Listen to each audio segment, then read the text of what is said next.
I hope you're doing great. Welcome to Romy Uncensored. It's a great evening. I know it has been a minute, and I don't know when the last time I was live, right?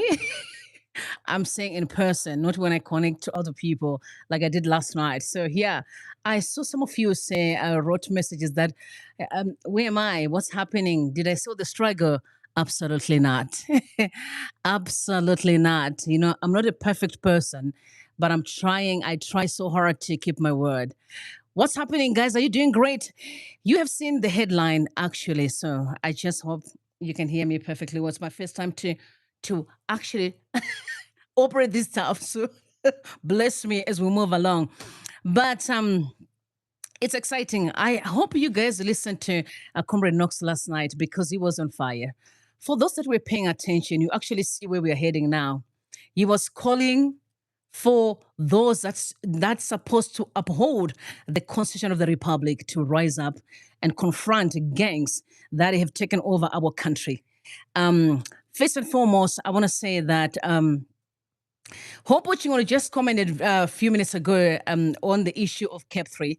You all know that they also have Mnangagwa's people that he appointed in Parliament have once again endorsed the CAB3 Constitutional Amendment Bill number 3, meaning that Mnangagwa has to endorse it.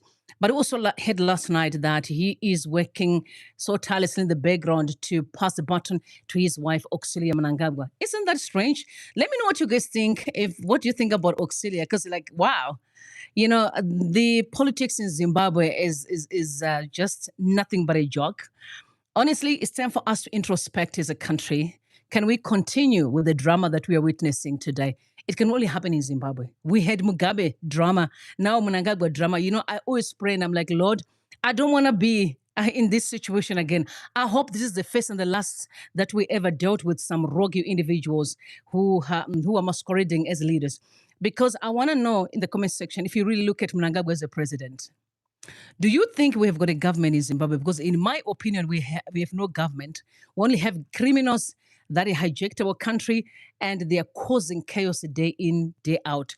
I started following politics from, that was 2023. Since then, I think there's been drama after drama after drama. I can't for the life of me even begin to fathom how people have been tolerating such kind of nonsense for the past 4 decades. It's shocking. All right, so I don't think I even want to waste my time on the issue of Constitutional Amendment Bill number 3 because I knew, of course, I knew that Mnangagwa would just do whatever he wants, like he's always been, because it's a country that is being run without no principles. You know, once you're in the office and you are the commander in chief and you know where the keys of the guns are, you can do as you please. You know, you can wake up and say, I want to beat whoever I want to beat. And then you get away with it. It's quite shocking. Anyway, but what is important right now is for us to look at the message that was sent out by Comrade Knox. I don't know, some people saw it, but some did not. The message was such an important message that we need to look into right now.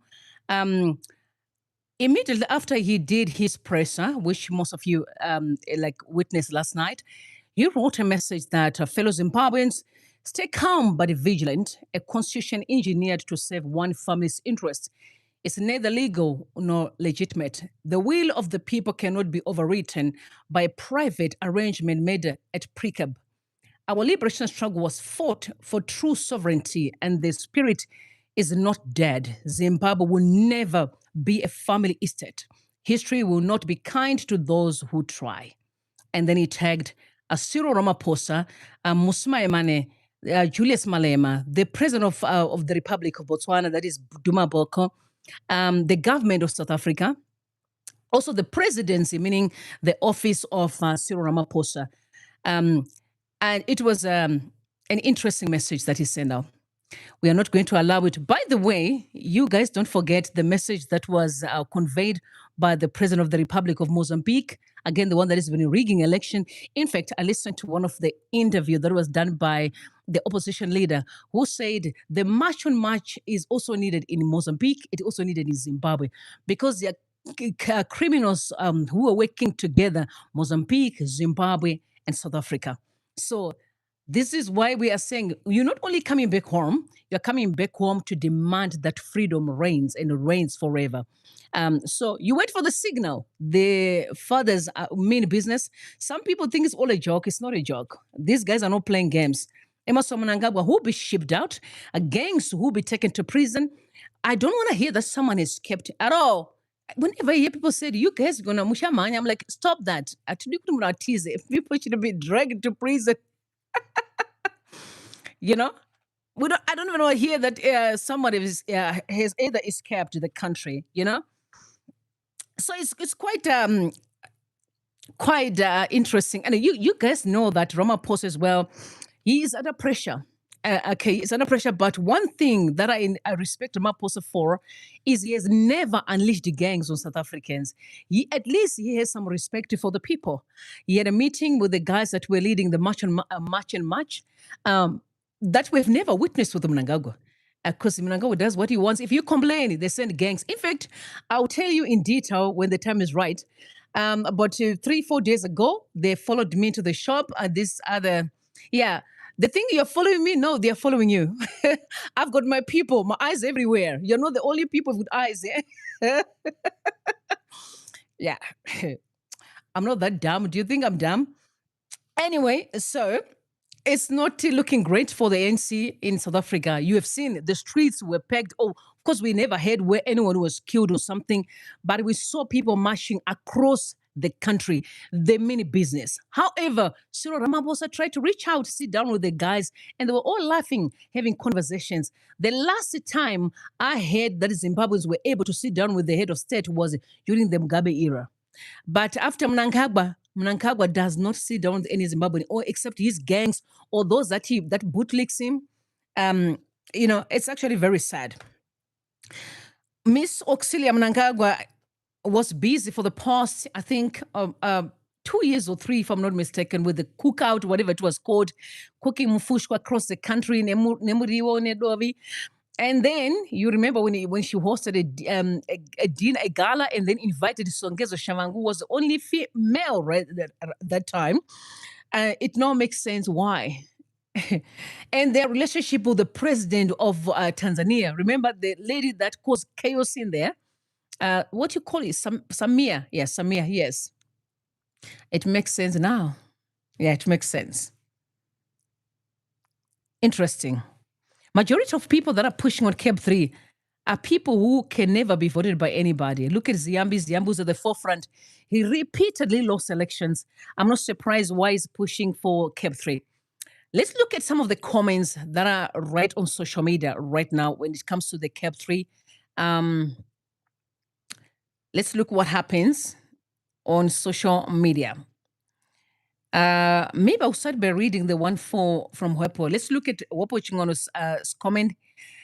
He said in Zimbabwe, President Emerson Mnangagwa's dream of securing an extra 2 years in the office, taking his presidency to 2030, is now just one signature away from becoming a reality. The Parliament of Zimbabwe has voted in favor of Constitutional Amendment Bill number 3, which, among other sweeping changes, extends the presidential term from 5 years to 7 years and removes the direct election of a president in the event of a vacancy, transferring that power to Parliament. The bill also paves the way for President Mnangagwa's term to be extended to 2030. This effectively seals the political fate of Vice President General Constantino Chiwenga, whose path to succeeding Mnangagwa is expected to be blocked once the bill is signed into law. The journey to this moment began with Constitutional Amendment Bill number 2 in 2021, when President Mnangagwa removed the running mate clause.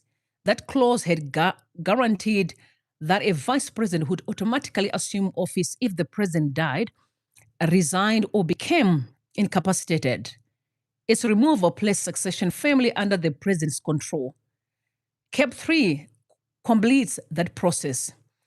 It further consolidates President Emerson Mnangagwa's influence over succession by ensuring that Parliament, rather than the electorate, determines who becomes president if a vacancy arises, significantly reducing any constitutional pathway for the vice president to automatically succeed. The only thing that now stands between President Mnangagwa and the full implementation of this constitutional changes is his signature, bearing an unforeseen military intervention or a popular uprising, both of which currently appear highly unlikely. I want you to underline that, highly unlikely. The bill is set to become law. The only realistic internal obstacle would be if Chiwenga were somehow able to mobilize sufficient support within the military to prevent its implementation. According to Zimbabwe's constitution, the bill requires approval through a national referendum. However, the Minister of Justice, who is a close ally of President Emmerson Mnangagwa, together with the Attorney General, maintains that no referendum is required and that Parliament alone has the authority to pass these constitutional changes. Opponents of Constitutional Amendment Bill number 3 strongly disagree and argue that several of its provisions can only be lawfully enacted after the people of Zimbabwe have approved them in a referendum. When the matter was previously brought before the courts, the judge declined to rule on its merits, wording that the parliamentary process had first to be completed before the courts could entertain a constitutional change. Now the parliament has passed the bill and it is awaiting President Mnangagwa's signature. The legal battle is expected to resume. The courts will once again become the principal arena in which opponents seek to stop Constitutional Amendment Bill number 3 from becoming law. Whether the judiciary agrees that a referendum is constitutionally required will now be one of the most significant legal and political questions facing Zimbabwe. Below are the names of the members of parliament, so you can pretty much see them. I'm going to drop that list in the description box. You know, I'm not surprised that we are here. And I also don't blame Emmerson Mnangagwa. Sometimes we need to introspect as a country. In 2023, we lost almost 800 million. I think from the 1.1 billion that was stolen by gangs and criminals, nothing happened. That SADC drama that happened, money was spent on the fake SADC villas. Money was looted. Nothing happened.